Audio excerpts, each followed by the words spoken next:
feel comfortable living here. Downtown has affordable housing. It has shelter, it has services, a hospital, and all of the things that make a community great. Our diverse downtown was treated as a victim last night. And we have to remember who the victims are here. These are the residents of downtown, the workers in these businesses, the owners of small businesses who have been treated by lawless individuals intent on committing crime for no reason that stands for the memory of George Floyd. Quite frankly, I am disgusted, and my constituents are disgusted. They believe that there needs to be changes in the city as it pertains to police activities. And they believe there is systemic racism, and so do I. But this is not the way to solve that problem. And we cannot tolerate this in the city any longer. It would take a lot for me to come to a press conference and speak out. In 20 years, I've probably attended 5 press conferences. But we are at a turning point with our downtown where we don't realize that we are ripping away at the whole fabric of the city by this lawless behavior, and we should not stand for it anymore. So I appreciate you taking the time to hear my voice today, and I appreciate everything the chief and all of the city officials are doing to stand up for our residents, our business owners, and all of those workers who are currently employed but might not be if there's more violence going forward. Thank you. Chief. Thank you, Mayor Fry, for your leadership.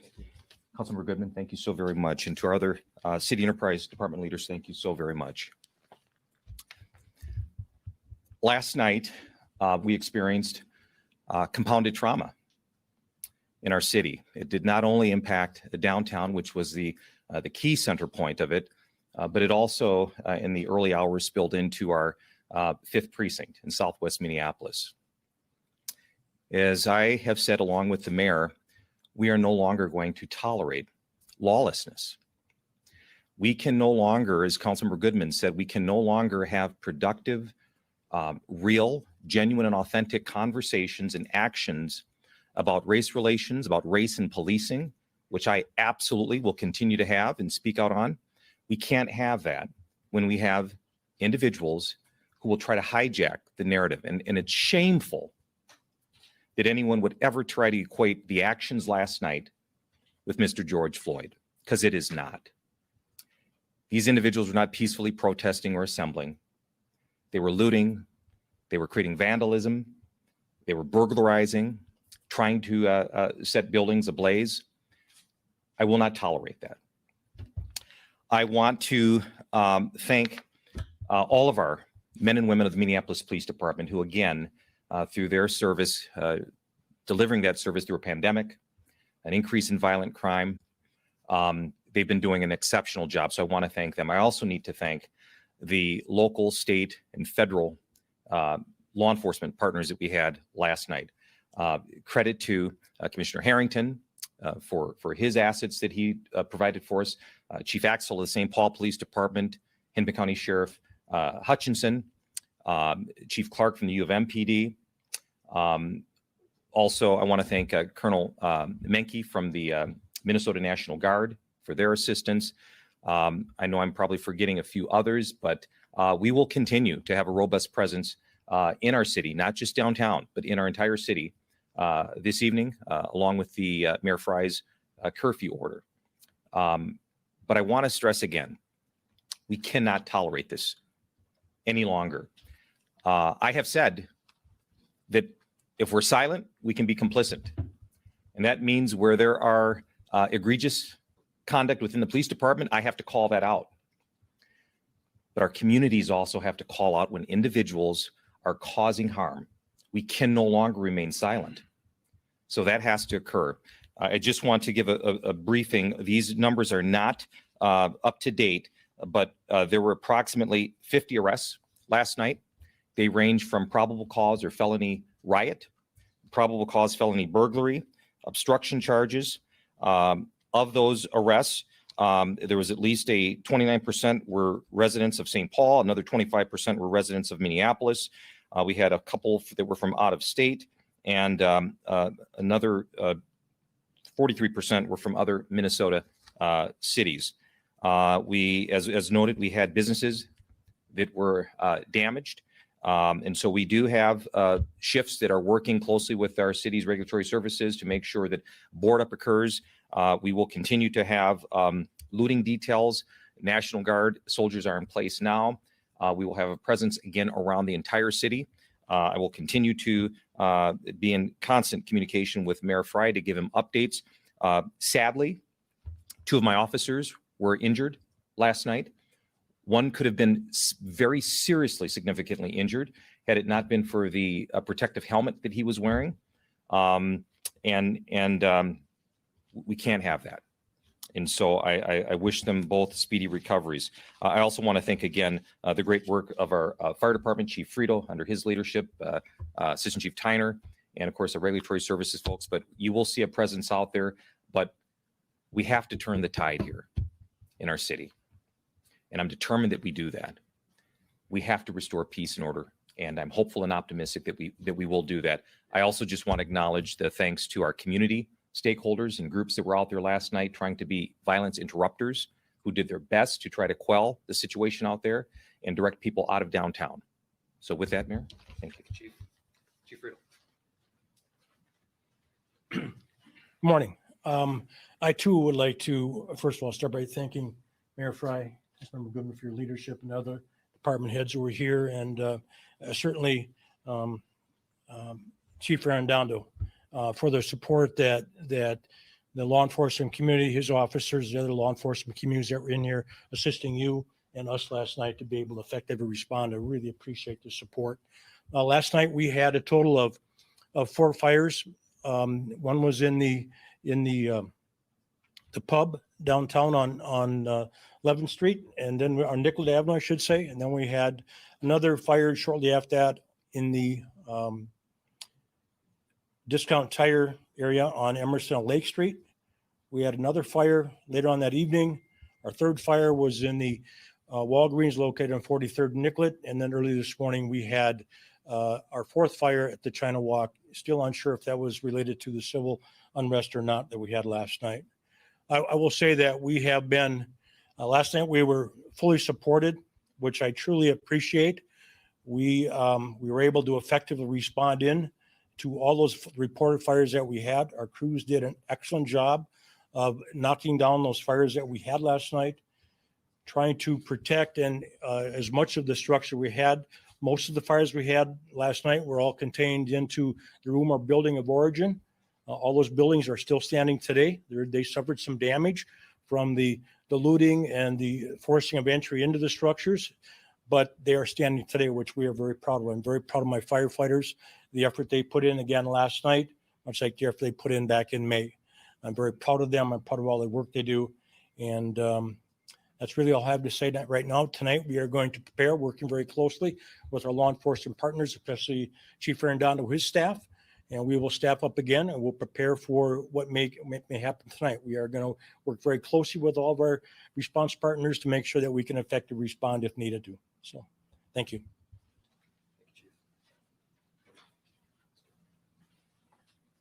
Mr. Ruff.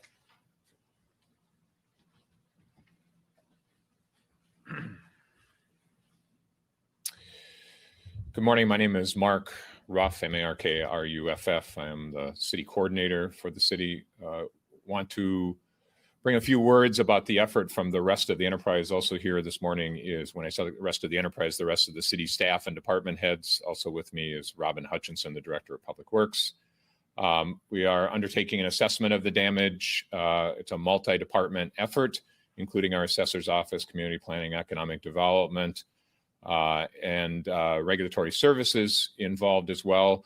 Those staff will also be reaching out individually to business owners to offer the supports as we have in other cases of civil unrest. There is no city property damage that we are aware of significance associated with this. And so we are focused on community at this point in time and working diligently, as we have been over the last several weeks, to be as user-friendly as we can be in working with businesses, not just about the immediate assessment of damage, but also working through the regulatory processes and the fee structures to to minimize the impact on businesses and to encourage them as much as possible to reinvest within the city of Minneapolis. I do want to emphasize, as you've heard already, the very close working relationship we have among all of our departments and supporting each other and working in communication with the businesses.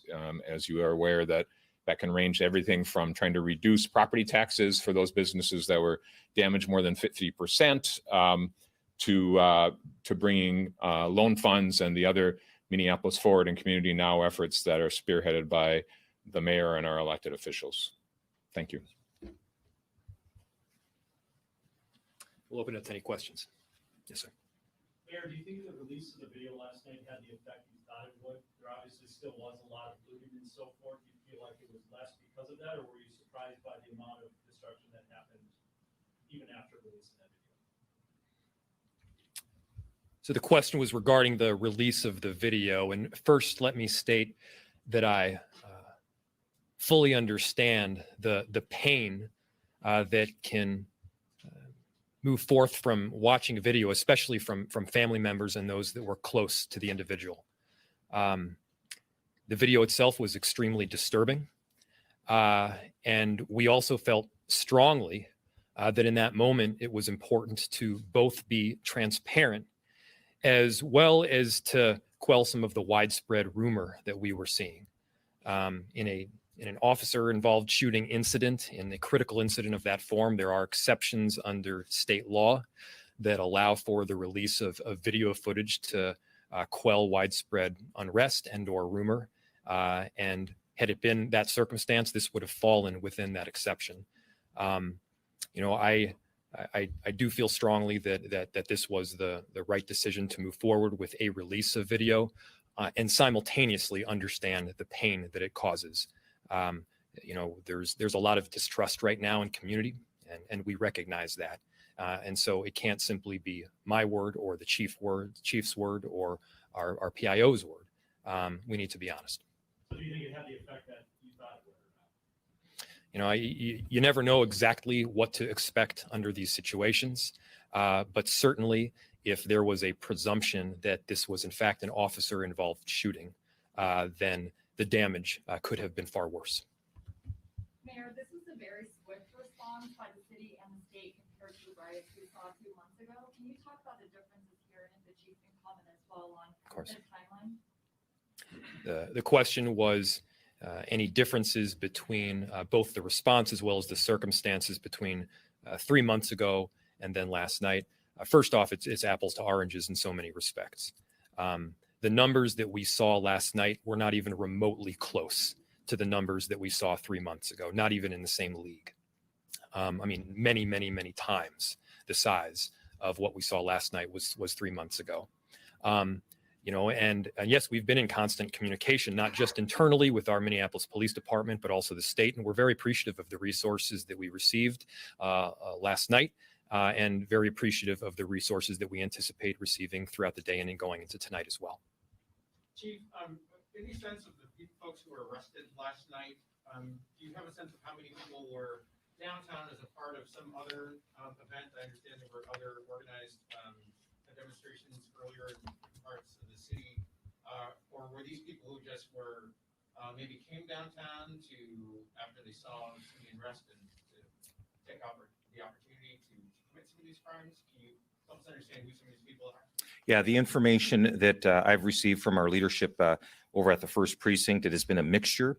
There were certainly those folks who had already been downtown and congregating along Nicollet Avenue.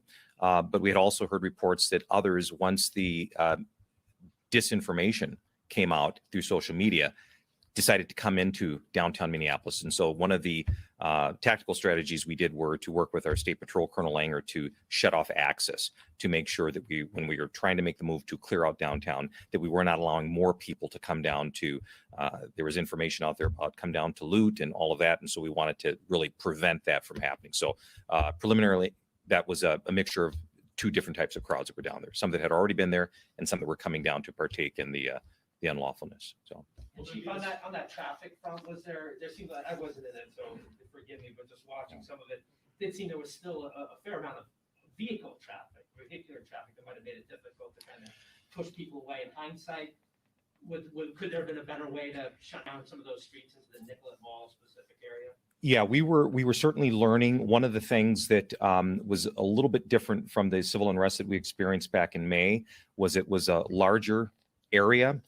Downtown was a little bit different. We're learning from that because of the construction, quite frankly, and groups started to splinter off on foot, and it made it a little bit difficult for some of our vehicles, but we were able to adapt to that as the evening went on. And so we've got plans in place to address that. Yeah. Keith, can you talk about thought behind having the National Guard and state patrol still out there today, and why you're posturing that way and what you're expecting? So one of the things that the mayor and I have been in constant conversation even since the aftermath after May 25th was to just really make sure that we're having as best of a strategy, a public safety strategy moving forward. There will still be flashpoints in our city. And so we are making sure that we're prepared. One of the questions that came about was why was the response as quick as it was? I have been in constant leadership meetings with all of those other partners I mentioned since May 25th. And we actually had a briefing in the morning hours yesterday. So we have been planning. And so the mobilization, when the mayor called it up, it was able to happen much quicker. And so that's been very helpful. The communication with all of our great partners, public safety, has been very helpful. Can you tell us more about tonight's polls then? Will there be National Guard troops out there again? Will traffic be blocked on 394 again, or what's tonight? Yes, after me and the mayor's briefing this morning, we will, in accordance with his curfew, there's National Guards in place now. There will be more this evening. Our main goal, again, and our mission is for peace and order. You heard a very compassionate and very real plea from Councilmember Goodman. We can't allow our folks to have compounded trauma, our business owners, our residents. And so we're going to make sure that there's a visible presence. We are going to have looting details. And most importantly, we're going to hold people accountable. And so, again, I mentioned the arrest numbers earlier today, and we're urging people right now, if you are planning on coming into any part of our city, not just downtown, but any part of our city, to create any sort of criminal behavior or activities, you will be held accountable and arrested. So, Chief, how quickly did you realize yesterday, I was there right at the beginning of that scene could get out of hand? How quickly did that misinformation, did you realize? I mean, you saturated that area, so there must have been some sense we had trouble down there, but I'm just curious, kind of on the TikTok clock, how quickly did you know there was an issue developing on the mall? Yeah, within minutes, me and the mayor had a conversation. We know that there is certainly, and one of the things that I will have to continue to be focused on is building the trust up, but we know there's distrust right now in certain parts of our community. We know that it's been only a few days since Kenosha. As soon as we started hearing the first rumblings that this was an officer-involved shooting, we needed to get that information out. And I strongly support and agree with the mayor. I have immense sensitivity and respect for the family that was involved, for the person who self-inflicted gunshot wound. But there would have been probably a lot greater destruction and chaos had we let that rumor of an officer-involved shooting go. And so the mayor had to balance that, and I think he made the right decision to release a video. Chief, I'd like to thank you and the mayor for releasing that video and footage. And a lot of people in the community had misinformed information. Yes. As soon as myself and a lot of more organizers, I got the information expeditiously, we put it out there, and we just feel sorry, and we feel like some of the younger generation just got out of just got into their feelings and just wanted to loot. And we tried to do everything we could to stop it. And a lot of mace that was being put out there and projected by some of the police officers was basically totally uncalled for. So we just tried to put the fire out, but some children just, not only children, grown people out there looting as well. So we just did the best that we could.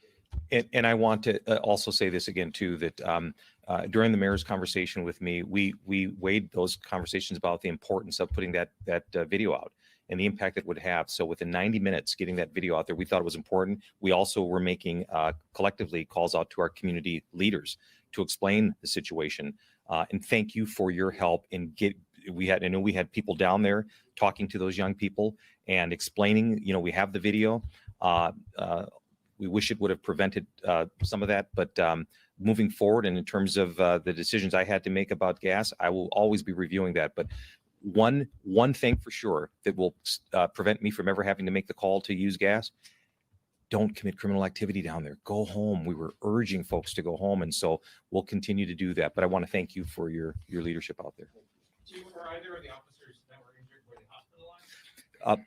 Yes, both were taken to the hospital after being assessed, being treated. They were released back home. But there is a video floating out there, if you haven't seen it, of one of my sergeants who was struck in the head, and had he not had his helmet on, it could have been a lot worse. So you mentioned a couple of times, Chief, that lawlessness will not be tolerated anymore. And I know that there's a lot of people that feel like there has been lawlessness that's been tolerated. What do you think about that, and where is that coming from? Well, let me clarify. We will never tolerate lawlessness. In the events that we can go in and move in and effectively and safely make arrests, we will. If it's referencing to the week of May 25th, there were situations that we really, if we didn't have the resources to go in there and effectively make it, there were decisions that I had to personally make where it was preservation of life or property that had to be damaged. That was a decision I had to make. And so I will always, that preservation of life is going to be key. But let me clarify, we will not tolerate any lawlessness. Yes. Thank you. Thank you.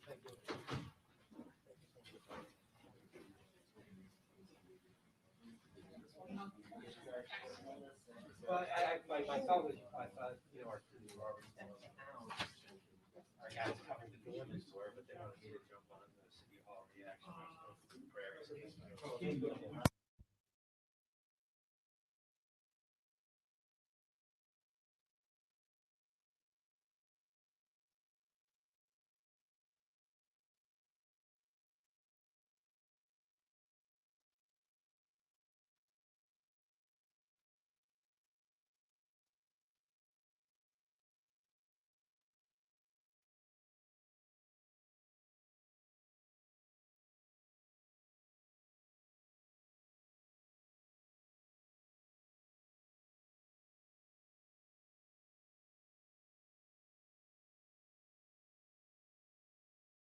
Thinking and what how you think, and anybody who thinks that you're using for something naughty, he himself knows why he thinks that.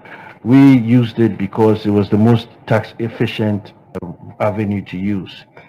If we had decided to transfer the royalties to a Japa that was domiciled in Ghana, we would have ended up in a situation where we would be paying tax twice, because the royalty flows itself isn't a tax.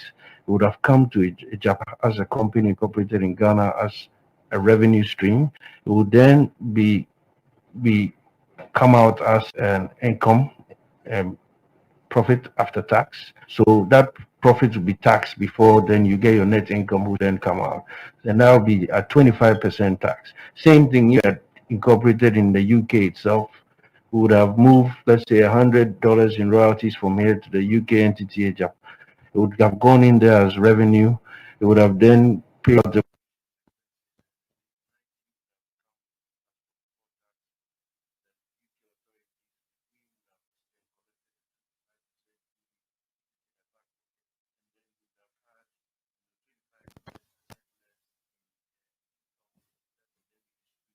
holders. So by routing this through Jersey, the 100 comes in and it's the same 100 less whatever operating expenses there are no taxes, which means that the shareholders are getting the full benefit of 100 that of royalties, which also means that the valuation that they'll put on the company will be 25% higher than if this was domiciled in a tax jurisdiction. Meaning that with the valuation that Ghana will get for this entity will be 25% higher, essentially. Next slide, please. We just thought we should show Ghana companies on the Ghana stock exchange that are in gold. I was surprised to notice that I think there were only two. There was another one called New Gold sometime